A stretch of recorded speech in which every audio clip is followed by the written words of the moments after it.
Okay, we're here today with Carter. Some of you might remember Carter from a previous video.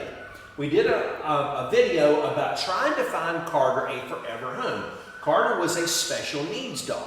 Well, I want you to meet my buddy Danny. Danny is the owner of One Dead Bug Service, and he actually provides pest service for us at our home.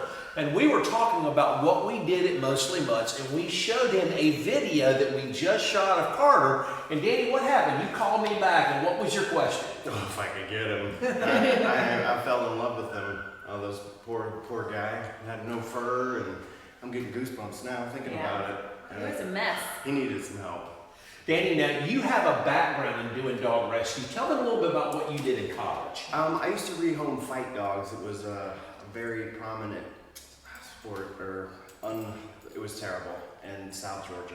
There was a lot of it, and we used to rehome the dogs that we could.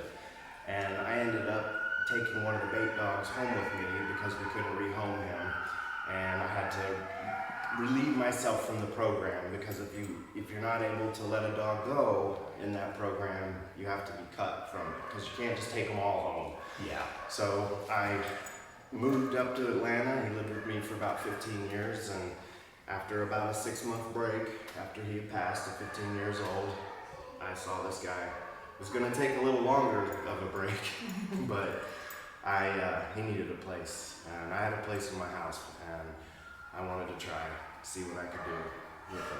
Now, Sarah, it's harder to get a dog like this adopted in. You're one of the few places that will take in some of the dogs that have health challenges and try to find them a home. How good was it for you guys to finally find a place for Carter? We thought Carter would be with us for a long time because he was diabetic, he didn't have any fur, he had a lot of things going on with him. Blind. Yeah, and especially with the diabetic dog, that's going to continue. So that's a lifelong commitment to twice daily shots, insulin, and the cost and everything that goes along with that. So to find someone who was willing to take a chance on him and make that commitment was incredible. Let me ask you a question, Danny. Who rescued who? That's not really even a question. You know, I didn't know. I had my roommate there who was going to be with me to help. I got my mom on board to help because I didn't know how much it would be. And now he rides with me at work. He comes along with me. All my customers know him.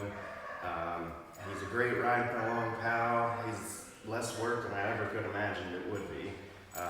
Keeps me out of trouble. Got to be there at 8 in the morning and 8 at night to make sure, all his blood levels are good. And for the last couple months, they've been great. And his fur came back in, and I couldn't imagine him not being in my life, for sure. Danny, would you agree that there is a bundle of love down here at Mostly Mutts waiting on everyone who's in need of a pet right now? Yes, for sure. And the great pets of that. I mean, look at this guy. You can barely see. He's diabetic. He just wants some love. That's all he wanted.